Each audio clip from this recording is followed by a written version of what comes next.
We know awkward fighters. Real fighters know awkward fighters. He's not an awkward fighter. He's just a dumb fighter. Trying to kill me or I'm trying to kill you.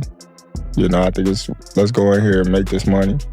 You know, it's more of a business tactic than anything. Tank is not the guy that knows how to sell a fight. Tank cannot sell a fight in his own division. You have the Paul brothers and they come over to boxing. Their idea from day one is we don't have the skills or the experience. What we're going to do is we'll take on the absolute best guys, but they're going to spot us some pounds. At the press conference, tension exploded when Gervonta Davis didn't just talk, he promised destruction.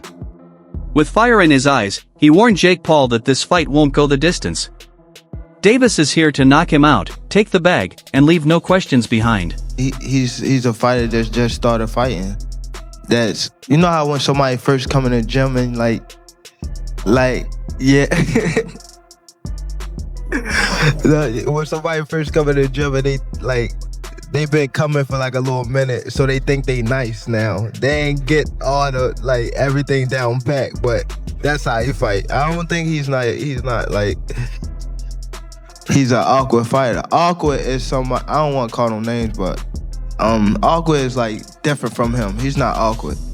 We know awkward fighters. Real fighters know awkward fighters. He's not an awkward fighter. He's just a dumb fighter. Eddie Hearn didn't hold back. He laughed at the matchup and called it pure entertainment, not real boxing. To him, this isn't skill versus skill, it's a money show. And he warned fans not to confuse spectacle with the true sport. We're getting Jake Paul and Gervonta Davis. What can you tell me about that? What can you tell me about why Jake and Anthony has maybe been put to the side for now? Yeah, they always told us that it was, we were looking at that fight for February of next year, and they always said that there was a chance that Jake would fight in November. I think, wasn't I the one that broke Jake Paul against Gervonta Davis 6 months ago or something? I knew that they'd agree that deal. I didn't know they were about to announce it then. But I did know that they'd agreed that deal previously. So I don't like it, if I'm honest. I mean, I think we need to really differentiate between boxing and an entertainment concept. And that's what that is. It's a freak show, it's entertainment, it's a lightweight fighting a cruiserweight. With, I don't know, is it bigger gloves and certain minutes per round? I don't know what it is, but I understand the market and I understand this freak show shock kind of the world mentality of people potentially tuning in. Is that a step too far? Maybe. I mean, I hated Jake Paul against Mike Tyson, but it did massive numbers. I hate Jake Paul against Gervonta Davis. It'll probably do massive numbers. So that's when you really have to differentiate yourself between, just because you don't like it doesn't mean it isn't going to do good business. Now, whether you want to be involved with it is another kettle of fish. I don't want to be involved with it, but I do respect the fact that it's going to do big numbers. Ariel Helwani flipped the script. He argued that fans love wild spectacles in MMA, so why hate them in boxing? For him, Davis versus Paul isn't about titles or legacy, it's about entertainment. And if fans can cheer for circus fights in MMA, why not here? Fight at, generally, I'm sure it'll be a little bit closer, maybe 200 to 150. How much bigger can Tank get? Why would that be somewhat celebrated in MMA, but in boxing it isn't? Do you know what I mean, Pizzi? In MMA, we sort of love the freak shows, but in boxing they don't. Why do you think that is? What does that say about us in MMA? Well, we're a sick bunch of fucks, there's no doubt about that. But I will say... You agree, right, or no? Yeah, the idea of the MMA freak show is everybody coming together and saying, oh, we're going to watch a freak show. This is what this is. We know what this is. It is absolutely mental, what we're going to watch here. I think where people get annoyed with Jake is he even got me. You know what I mean? This guy is the greatest outrage farmer of all time. I saw his tweet and I was like... reading it, you know what I mean? And I was like, well, this is exactly what he fucking wants me to do. This is every time I'm doing this, he's in the game of getting eyeballs, and this is ridiculous. As long as why do I like an MMA freak show? Why would I watch Eddie Hall in an MMA fight against Dylan Dennis? I'd be like, this is fucking ridiculous, and I have to watch it. That's the way I feel about Jake Paul and Davis. I will watch it. It's ridiculous. You know what I mean? It's all of us getting together to go to the circus for the evening. I think the reason why there's pushback against it when Jake does it is because Jake, and obviously tactfully, is going like, what are you talking about? This guy's a world champion. I took out Mike Tyson. He's a world champion. And then I'm going to take out Canelo and stuff like this. Like he's winding us up. He's not agreeing to the stipulation that we're all agreeing on, which is this is a freak show. This is absolutely mental. As long as we can agree with that, we can all enjoy it collectively. Chael Sonnen tore into Jake Paul. He said Paul isn't a real boxer, just a celebrity using money and fame to buy fights. According to Sonnen, Jake always picks legends or smaller fighters, never equals.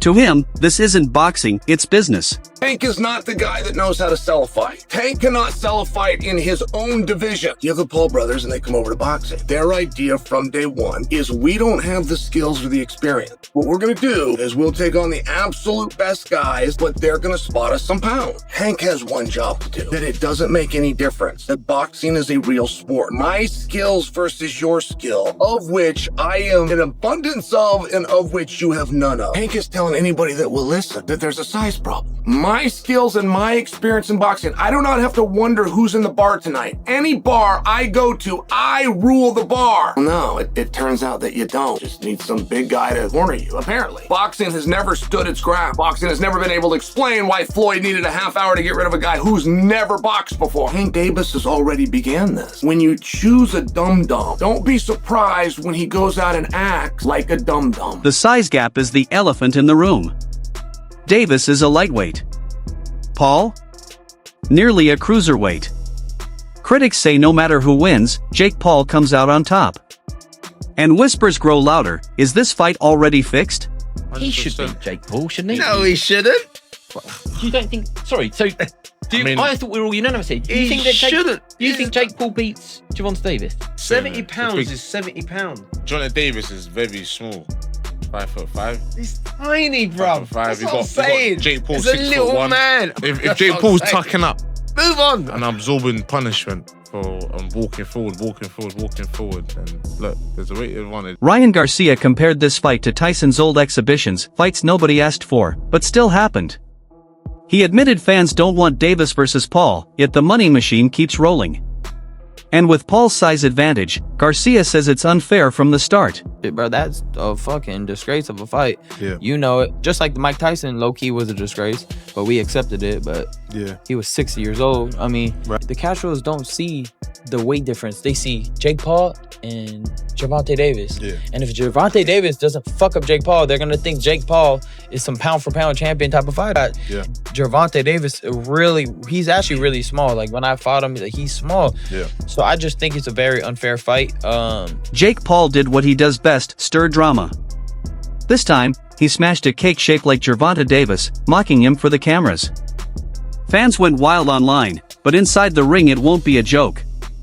Davis's speed and defense could flip the script, even against the bigger man.